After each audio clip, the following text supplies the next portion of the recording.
ভর্তি প্রক্রিয়ার মধ্যেই শুরু হলো 2015-2016 বর্ষের একাদশ শ্রেণীর ক্লাস। বিভিন্ন অভিযোগ নিয়ে শিক্ষা বোর্ডে আসছে শিক্ষার্থীরা। শুক্রবার থেকে ঈদের যাত্রীদের বাসের আগাম টিকিট বিক্রি শুরু। মহাসড়কের নিরাপত্তায় টহল জোরদারের পাশাপাশি থাকছে সার্বক্ষণিক পুলিশ ফোর্স। বর্ষায় পদ্মার ভাঙনে মূল সেতু নির্মাণ সহ অন্যান্য প্রকল্পের কাজে ধীরগতি। মৌসুম আমলে নিয়েই করা হয়েছে শিডিউল। অগ্রগতি প্রত্যাশার চেয়ে বেশি দাবি সংশ্লিষ্টদের। পদোন্নতি পেতে বরিশালে কিছু পুলিশের ৭৭ লাখ টাকার ঘুষের তহবিল গঠন। জানাজানির পর 10 জন সাময়িক বরখাস্ত। এবং কোপা আমেরিকার দ্বিতীয় সেমিফাইনালে প্যারাগুয়েকে ৬-১ গোলে হারালো আর্জেন্টিনা। ৫ জুলাই ফাইনালে প্রতিপক্ষ চিলি।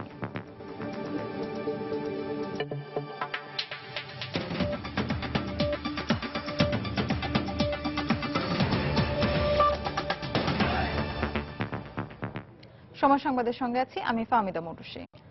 একাদশ শ্রেণীতে তৃতীয় দিনের ভর্তি কার্যক্রমের মধ্যেই আজ থেকে কোনো কোনো শিক্ষা প্রতিষ্ঠানে শুরু হয়েছে প্রথম দিনের ক্লাস। সকাল থেকে রাজধানীর বিভিন্ন কলেজে শিক্ষার্থীদের ভর্তি হতে দেখা যায়। আগামীকাল পর্যন্ত এই ভর্তি কার্যক্রম চলবে বলে জানা গেছে।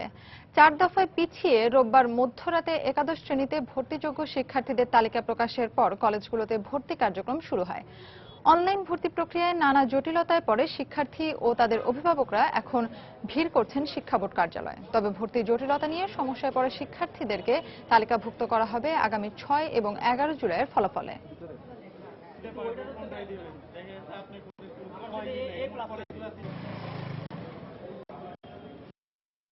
গোল্ডেন পাওয়া বাচ্চা কাছেও 5টা চুজ দিতে 5টার একটাতেও আসে নাই। বাচ্চা কাছেও ফেড আপ, আমরাও ফেড আপ। আমরা এখন যে কি করব অন্ধকারের মাঝে।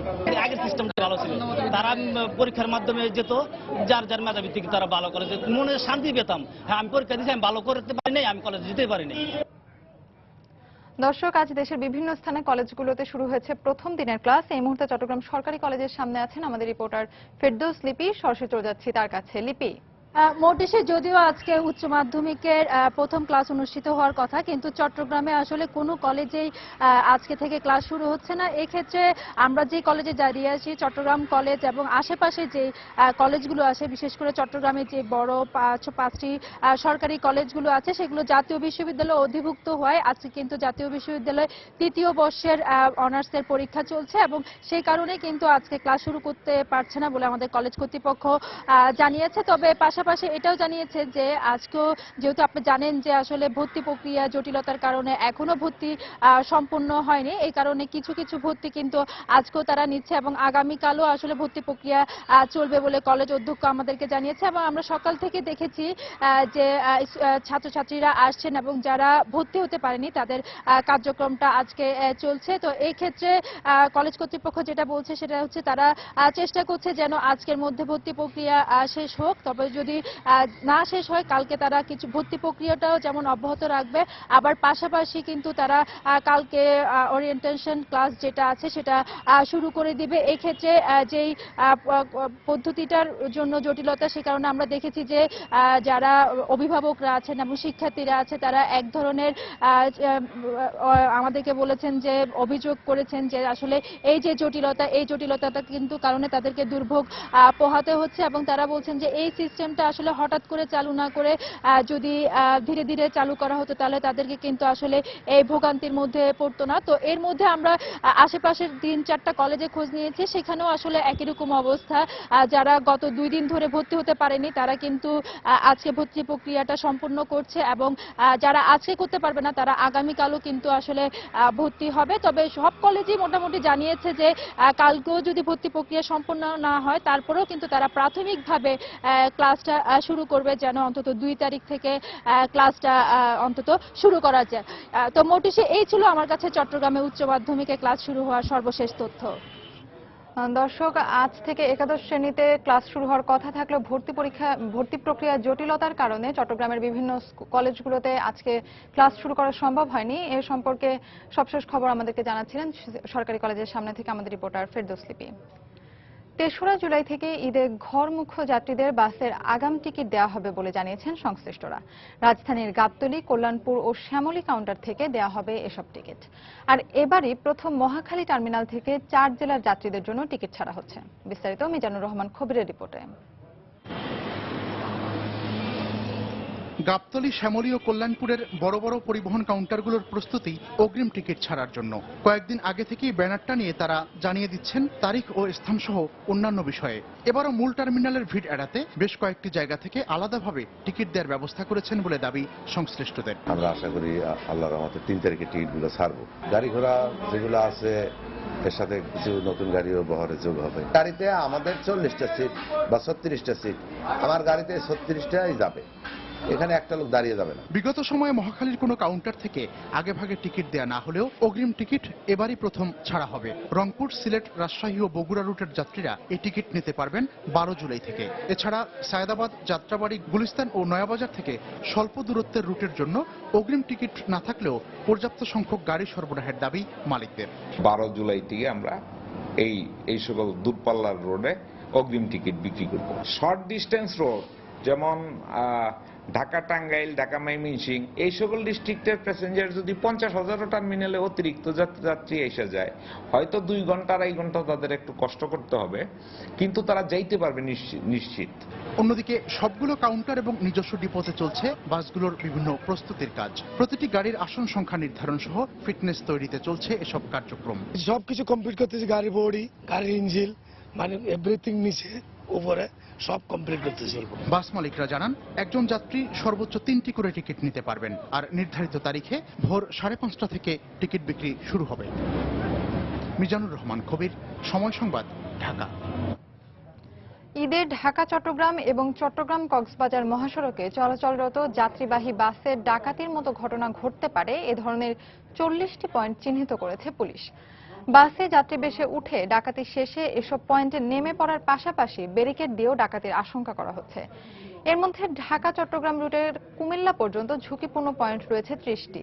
এসব পয়েন্টে দিনের বেলায় টহল জোরদারের পাশাপাশি রাতে সার্বক্ষণিক 5 জন করে পুলিশ ফোর্স মোতায়েনের সিদ্ধান্ত নেওয়া হয়েছে। কমলদের রিপোর্ট। দেশের সবচেয়ে ব্যস্ততম মহাসড়ক ঢাকা চট্টগ্রাম মহাসড়ক। স্বাভাবিক সময়ে এই রুটে প্রতিদিন 50,000 গাড়ি চলাচল করে, আর ঈদের সময় তা 80,000 পেরিয়ে যায়। একইভাবে ব্যস্ত থাকে চট্টগ্রাম কক্সবাজার মহাসড়কও। এর মাঝে ঈদের আগে অধিকাংশ যাত্রীবাহী বাস চলাচল করে রাতের বেলায়, ফলে বেড়ে যায় এসব যাত্রীবাহী বাসে ডাকাতি সহ নানা অপরাধের ঝুঁকি। এই অবস্থায় গুরুত্বপূর্ণ দুটি মহাসড়কে 40টি ঝুঁকিপূর্ণ পয়েন্ট চিহ্নিত করেছে পুলিশ। ঝুঁকিপূর্ণ যেগুলো আমরা চিহ্নিত করেছি সেগুলা কয়েকটা বিষয়ের উপরে। এর আগে এই সমস্ত জায়গায় এই পরিবহন থেকে বা যাত্রীবাহী বাস আটকিয়ে ডাকাতি, ছিনতাই এই ধরনের ঘটনা ঘটেছে। পুলিশের তথ্য অনুযায়ী ঢাকা চট্টগ্রাম মহাসড়কের কুমিল্লা পর্যন্ত 30টি ঝুঁকিপূর্ণ পয়েন্ট রয়েছে। এর মধ্যে শুধুমাত্র কুমিল্লা অংশে রয়েছে সবচেয়ে বেশি 12টি পয়েন্ট। এছাড়া ফেনী অংশে 9টি এবং চট্টগ্রামের সীতাকুণ্ড ও মিরেশ্বরায় অংশে রয়েছে 6টি পয়েন্ট। এর বাইরে চট্টগ্রাম কক্সবাজার রুটে রয়েছে 7টি ঝুঁকিপূর্ণ পয়েন্ট। আমাদের রাস্তায় এখন এপিবিএন, ইন্ডাস্ট্রিয়াল পুলিশ অনেক মোতায়েন আছে। সেক্ষেত্রে আমরা বলতে পারি যে আসন্ন যে রোজার মাস এবং ঈদের রাস্তায় ইনশাল্লাহ কোনো ডাকাতি হবে না। এক্ষেত্রে পরিবহন মালিক এবং কাউন্টার ম্যানেজাররা বলছেন ঈদের সময় ডাকাতি সহ নানা অপ্রীতিকর ঘটনার কারণে তাদের আতঙ্কের মধ্যে থাকতে হয়। ডাকাতি হয় তাহলে মামলা মোকদ্দমার কোনো শেষ নেই। এখন প্রাথমিকভাবে থানায় জিডি করতে হয়, আবার সেই আলামত হিসেবে গাড়ি অনেক সময় রেখে দেওয়া হয়। প্রচুর পরিমাণে পুলিশ দেওয়া উচিত, আর এখন যে চেকপোস্টগুলো আছে এগুলো চেকপোস্ট বাড়ানো উচিত। চট্টগ্রাম থেকে দেশের উত্তর ও দক্ষিণাঞ্চলের 64টি রুটে এবং কক্সবাজারের 10টি রুটে যাত্রীবাহী বাস চলাচল করে। কমল দে, সময় সংবাদ, চট্টগ্রাম। ঈদকে সামনে রেখে দেশের দ্বিতীয় বৃহত্তম রেলওয়ে কারখানা সৈয়দপুরে 83টি কোচের সংস্কার ও মেরামত কাজ চলছে পুরোদমে। নির্দিষ্ট সময়ের আগেই ভ্রমণের জন্য কোচগুলো হস্তান্তর করা হবে বলে জানিয়েছে কারখানা কর্তৃপক্ষ। সৈয়দপুর রেলওয়ে জানায় ঈদে অতিরিক্ত যাত্রী থাকায় রেল ভ্রমণ নিশ্চিত ও নিরাপদ করতেই চলতি ট্রেনগুলোতে অতিরিক্ত কোচ সংযোজনের উদ্যোগ নেওয়া হয়েছে। এরই অংশ হিসেবে সৈয়দপুর রেলওয়ে কারখানার ওয়ার্কশপগুলোতে চলছে কোচ সংস্কারের কাজ। এ নিয়ে ব্যস্ত সময় পার করছেন রেলওয়ে কর্মকর্তা, কর্মচারী ও শ্রমিকরা। ইতিমধ্যে পাকশী ও লালমনিরহাট রেলপথ বিভাগকে 43টি কোচ সংস্কার করে হস্তান্তর করা হয়েছে। 20 রমজানের মধ্যেই বাকি কোচগুলো সংশ্লিষ্ট কর্তৃপক্ষকে হস্তান্তর করা হবে বলে জানিয়েছে রেলওয়ে।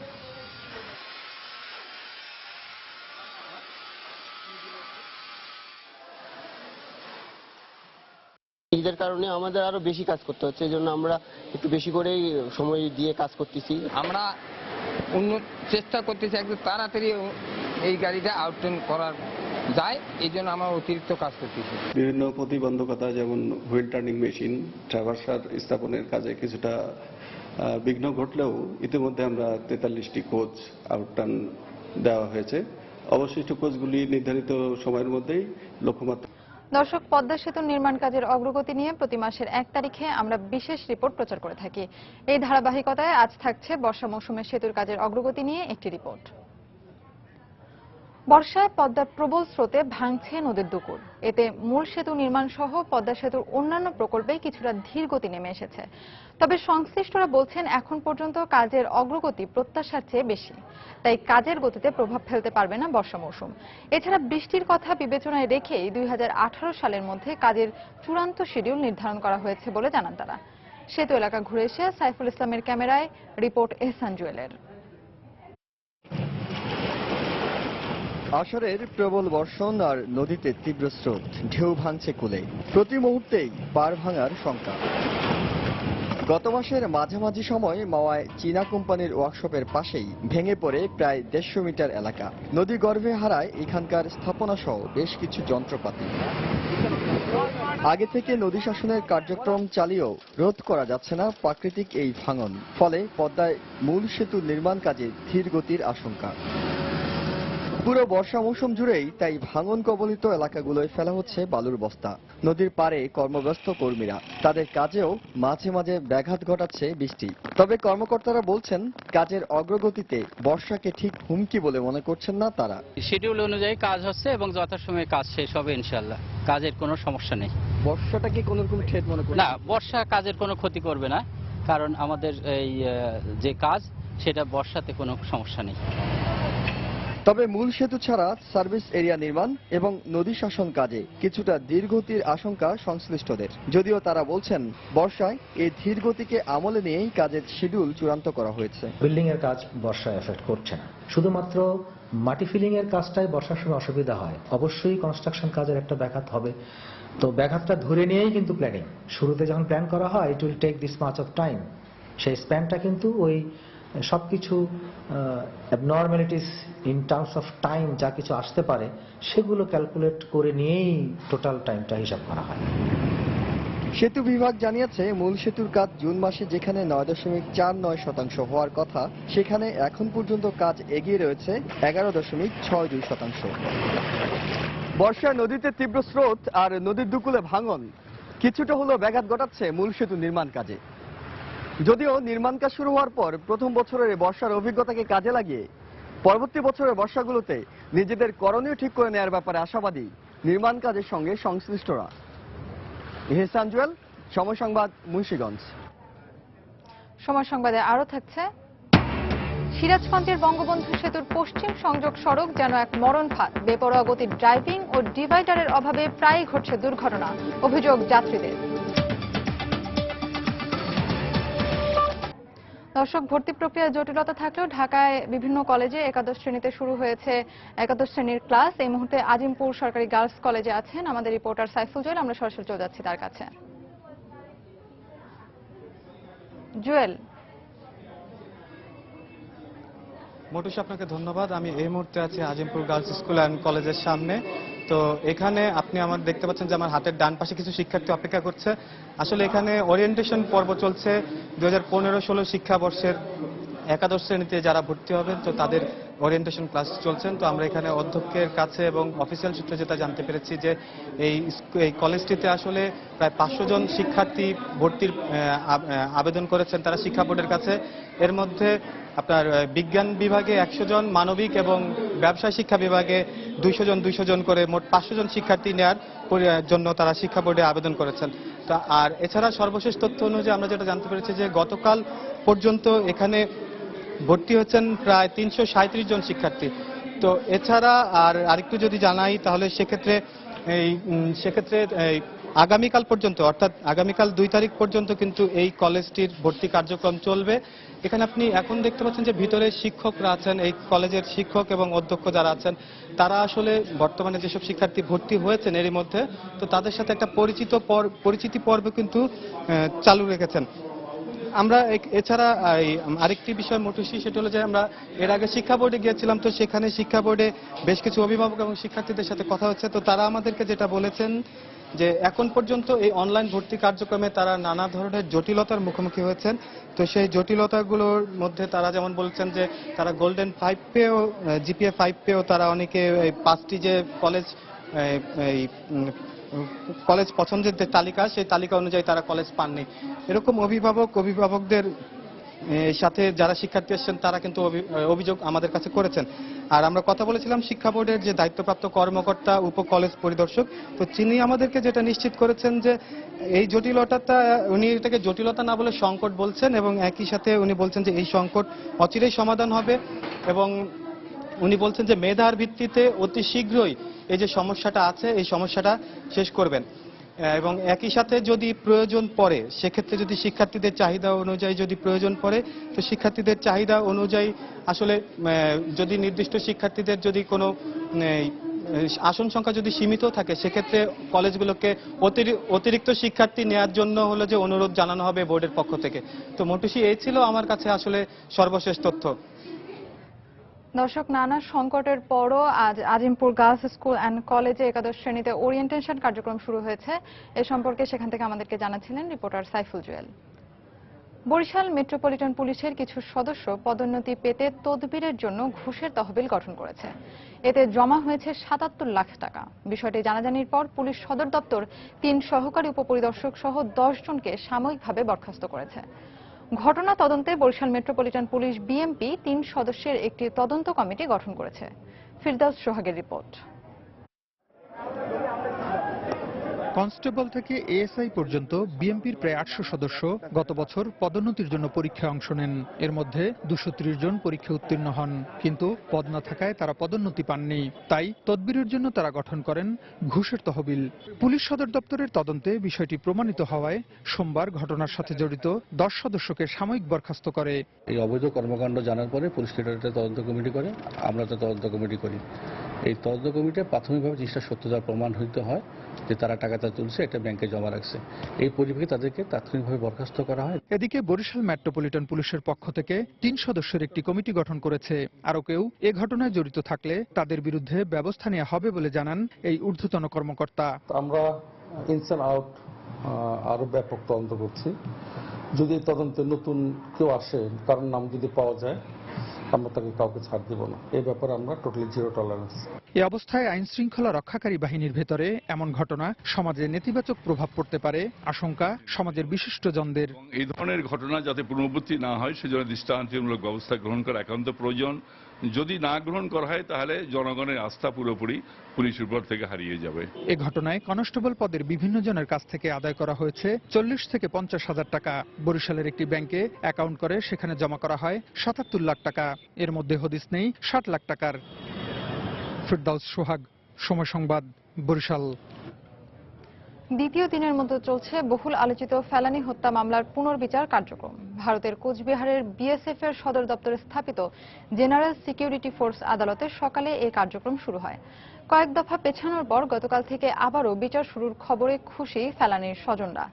এর আগে গত বছরের ২২ সেপ্টেম্বর পুনর্বিচার কার্যক্রম শুরু হয়। এক দফা সাক্ষ্য গ্রহণ শেষে ওই বছরের ২০ নভেম্বর কার্যক্রম মুলতবি ঘোষণা করেন বিচারক। ২০১১ সালের ৭ জানুয়ারি ভোরে কুড়িগ্রামের ফুলবাড়ী উপজেলার অনন্তপুর সীমান্ত দিয়ে দেশে ফেরার সময় ফেলানীকে গুলি করে হত্যা করে বিএসএফ। ওই ঘটনায় মামলা দায়েরের পর ২০১৩ সালের ৫ সেপ্টেম্বর ভারতের কুচবিহারে বিএসএফ জেনারেল সিকিউরিটি ফোর্স আদালতে রায় দেওয়া হয়। রায়ে অভিযুক্ত বিএসএফ সদস্য অমিয় ঘোষকে নির্দোষ ঘোষণা করলে ফেলানীর বাবা মা রায় প্রত্যাখ্যান করায় মামলার পুনর্বিচারের সিদ্ধান্ত নেওয়া হয়। উচ্চশিক্ষা ও টেকসই উন্নয়ন এই প্রতিপাদ্যকে সামনে রেখে পালিত হচ্ছে ৯৪তম ঢাকা বিশ্ববিদ্যালয় দিবস। সকাল ১০টায় বিশ্ববিদ্যালয়ের মল চত্বরে পায়রা উড়িয়ে ও জাতীয় পতাকা উত্তোলনের মাধ্যমে এই কর্মসূচির উদ্বোধন করেন প্রধানমন্ত্রীর আন্তর্জাতিক বিষয়ক উপদেষ্টা ডক্টর গওহর রিজভী। এ সময় উপস্থিত ছিলেন বিশ্ববিদ্যালয়ের উপাচার্য আ ম স আরিফিন সিদ্দিক। পরে বর্ণাঢ্য র্যালি করে বিশ্ববিদ্যালয়ের ছাত্র ছাত্রী, শিক্ষক, কর্মকর্তা কর্মচারীরা। র্যালিতে প্রাক্তন শিক্ষার্থী ও সাবেক শিক্ষক, কর্মকর্তা কর্মচারীরাও অংশ নেয়। র্যালিটি কলাভবন হয়ে টিএসসিতে গিয়ে শেষ হয়। এছাড়াও দিবসটি উপলক্ষে বিশ্ববিদ্যালয়ের টিএসসি মিলনায়তনে এক সেমিনারের আয়োজন করা হয়েছে।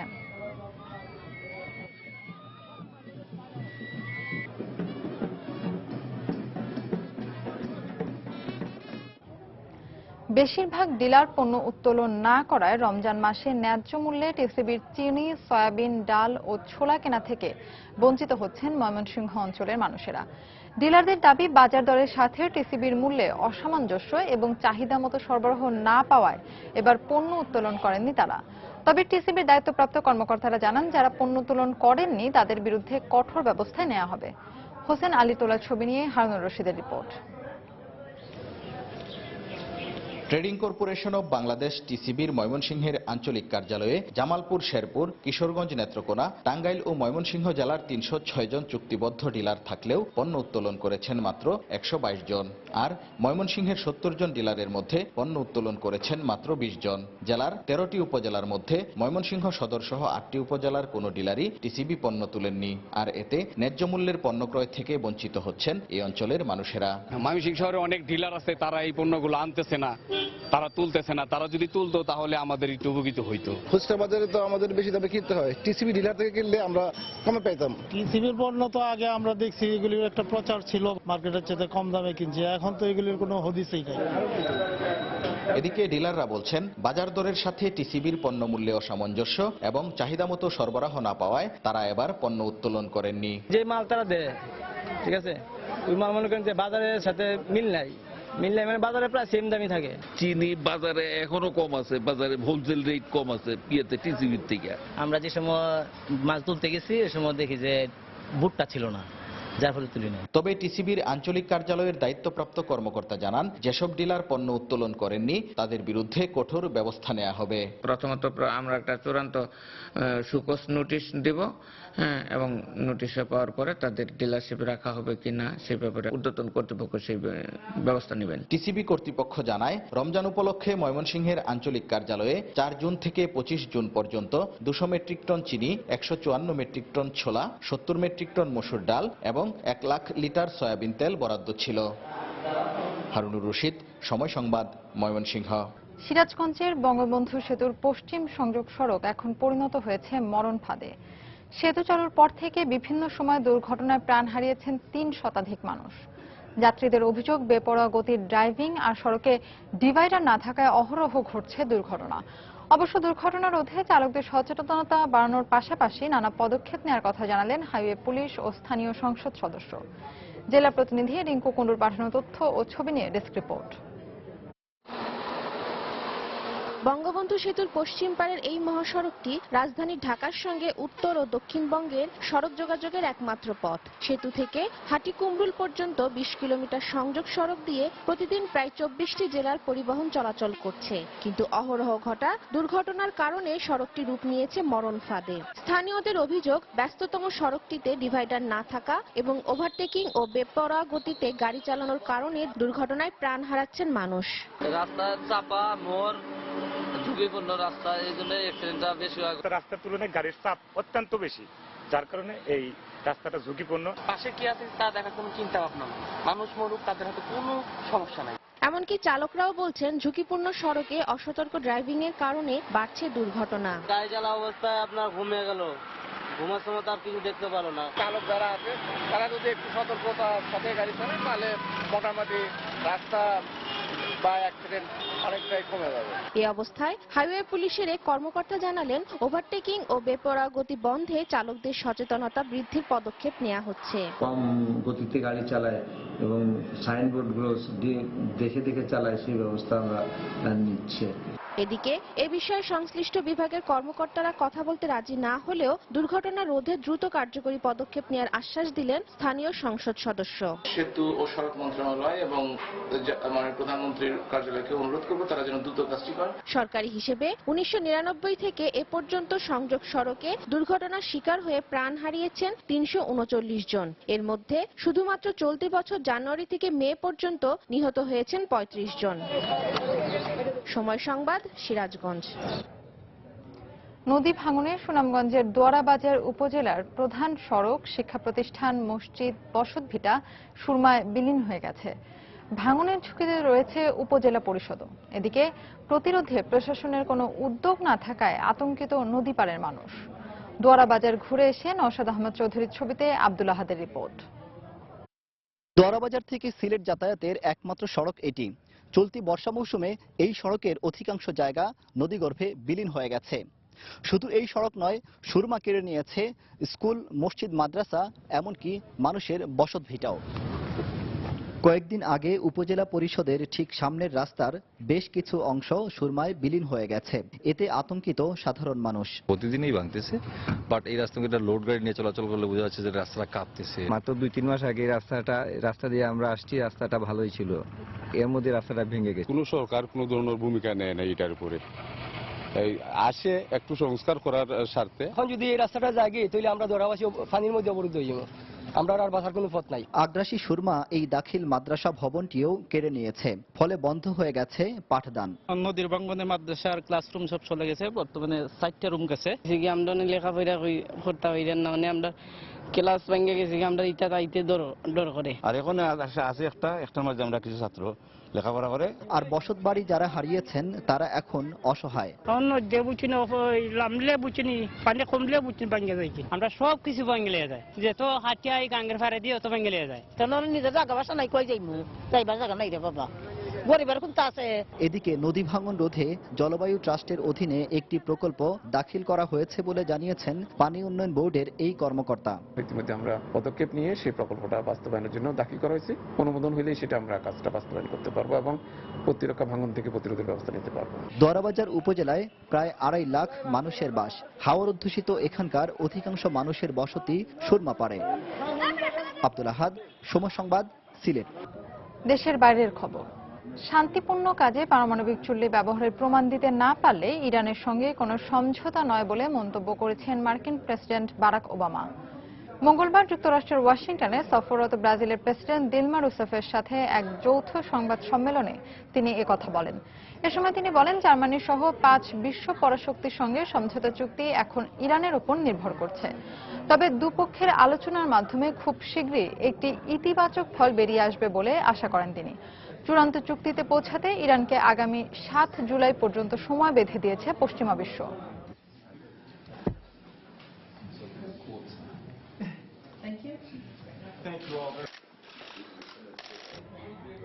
সম্প্রতি তিউনিসিয়ায় পর্যটন হোটেলে সন্ত্রাসী হামলা চালানো সাইফেদ্দিন রেজগুই লিবিয়ায় প্রশিক্ষণ নিয়েছিল বলে ধারণা করছে তিউনিসিয়ার নিরাপত্তা কর্মকর্তারা। গণমাধ্যমকে তারা জানায়, রেজগুই গেল জানুয়ারি মাসে লিবিয়ায় গিয়েছিল এমন প্রমাণ তাদের কাছে রয়েছে। নিরাপত্তা কর্মকর্তাদের বরাতে স্বরাষ্ট্র মন্ত্রণালয়ের মুখপাত্র রফিক চেলি জানান, গেল মার্চ মাসে বার্দো জাদুঘরে হামলা চালানো সন্ত্রাসীদের সাথে তার যোগাযোগ থাকতে পারে। শুক্রবার জনপ্রিয় পর্যটন নগরী সুস এর ইম্পেরিয়াল মারহাবা হোটেল সংলগ্ন সমুদ্র সৈকতে সাইফেদ্দিন রেজগুই অতর্কিত হামলা চালিয়ে 38 জনকে হত্যা করে, যাদের বেশিরভাগই বিদেশি নাগরিক।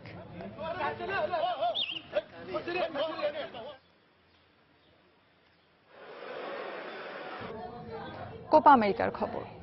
দুইবারের চ্যাম্পিয়ন প্যারাগুয়েকে হারিয়ে লাতিন আমেরিকার শ্রেষ্ঠত্বের লড়াইয়ে ফাইনাল নিশ্চিত করেছে 14 বারের চ্যাম্পিয়ন আর্জেন্টিনা।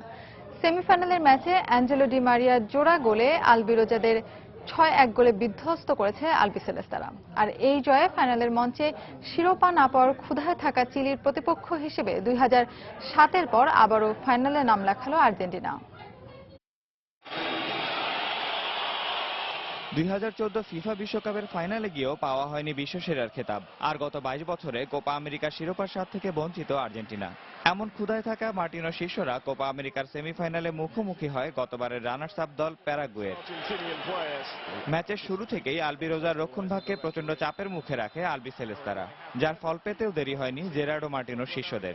15 মিনিটে ভিনগ্রহের ফুটবলার মেসির নেওয়া দুর্দান্ত ফ্রি কিক থেকে আর্জেন্টিনাকে লিড এনে দেন তরুণ ডিফেন্ডার রোহো।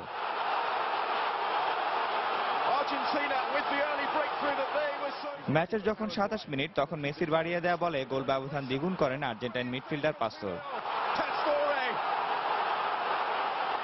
এদিকে চাপে থেকেও মাঝে মধ্যে আক্রমণ চালাতে থাকে দিয়াজের শিষ্যরা, যার ফলে বিরতিতে যাওয়ার আগেই 43 মিনিটে প্যারাগুয়ান বদলি স্ট্রাইকার বারিওসের গোলে খেলায় ফেরার আভাস দিতে থাকে আলবিরোজারা। তবে এই সম্ভাবনাকে নিমিষেই গুড়িয়ে দেন আর্জেন্টিনার আরেক মিডফিল্ডার অ্যাঞ্জেলো ডি মারিয়া। ম্যাচের 47 ও 53 মিনিটে নেওয়া দুর্দান্ত শট প্রতিপক্ষের গোলরক্ষককে ফাঁকি দিয়ে জালে জড়ালে জয়ের আশা ফিকে হতে থাকে দিয়াজের শিষ্যদের। আর আর্জেন্টিনা তখন এগিয়ে 4-1 গোলে। এদিকে জেরার্ডো মার্টিনোর খেলোয়াড় বদলের সিদ্ধান্ত নেয়ার আগেই 80 মিনিটে ডি বক্সের বাইরে থেকে পাওয়া বলকে দুর্দান্ত হেডে গোল করে বসেন সার্জিও আগুয়েরো। যদিও 81 মিনিটে আগুয়েরোকে তুলে নেন আকাশী নীলের কোচ মার্টিনো, তবে তার বদলি হিসেবে নামা হিগুয়েইনও গোলের এই উৎসবে যোগ না দিয়ে পারেননি। 83 মিনিটে ফুটবল জাদুকর মেসির পা থেকে পাওয়া বলকে প্যারাগুয়ের জালে পাঠিয়ে উৎসবে মাতেন স্ট্রাইকার হিগুয়েইন। ম্যাচের বাকি সময় আর কোনো গোল না হওয়ায় শেষ পর্যন্ত 6-1 গোলের বিশাল ব্যবধানে জয় নিয়ে সমর্থকদের আনন্দে মাতিয়ে মাঠ ছাড়ে মার্টিনো শিষ্যরা। আগামী 5 জুলাই শিরোপার ক্ষুধায় থাকা এবারের আসরের স্বাগতিক চিলির বিপক্ষে ফাইনালের ম্যাচে মাঠে নামবে 2007 সালের শেষবারের ফাইনাল খেলা আর্জেন্টিনা। নিয়ামতুল্লাহ বাবু, সময় সংবাদ। এ পর্যায়ে শীর্ষ সংবাদগুলো জানিয়ে দিচ্ছি আরো একবার। ভর্তি প্রক্রিয়ার মধ্যে শুরু হলো 2015-2016 বর্ষের একাদশ শ্রেণীর ক্লাস। বিভিন্ন অভিযোগ নিয়ে আজও শিক্ষা বোর্ডে আসছেন শিক্ষার্থীরা। শুক্রবার থেকে ঈদের যাত্রীদের বাসের আগাম টিকিট বিক্রি শুরু। মহাসড়কের নিরাপত্তায় টহল জোরদারের পাশাপাশি থাকছে সার্বক্ষণিক পুলিশ ফোর্স। বর্ষায় পদ্মার ভাঙনে মূল সেতু নির্মাণ সহ অন্যান্য প্রকল্পের কাজে ধীরগতি। মৌসুম আমলে নিয়ে করা হয়েছে শিডিউল, অগ্রগতি প্রত্যাশার চেয়ে বেশি, দাবি সংশ্লিষ্টদের। পদোন্নতি পেতে বরিশালে কিছু পুলিশের 77 লাখ টাকার ঘুষের তহবিল গঠন। জানাজানির পর 10 জন সাময়িক বরখাস্ত। এবং কোপা আমেরিকার দ্বিতীয় সেমিফাইনালে প্যারাগুয়েকে 6-1 গোলে হারালো আর্জেন্টিনা। 5 জুলাই ফাইনালে প্রতিপক্ষ চিলি। দর্শক, এই ছিল এখনকার মতো। যে কোনো খবর পেতে ভিজিট করুন সময়নিউজ.tv। যে কোনো বাংলা লিংক, রবি ও সিটিসেল নম্বর থেকে সময় সংবাদের খবর, অনুষ্ঠান সম্পর্কে জানতে এবং যে কোনো তথ্য সময় সংবাদকে জানাতে ডায়াল করুন 16242 নম্বরে। এছাড়া এই মাত্র পাওয়া খবর মোবাইলে পেতে SMS করুন *SN লিখে পাঠিয়ে দিন 16242 নম্বরে। সঙ্গে থাকুন সময়।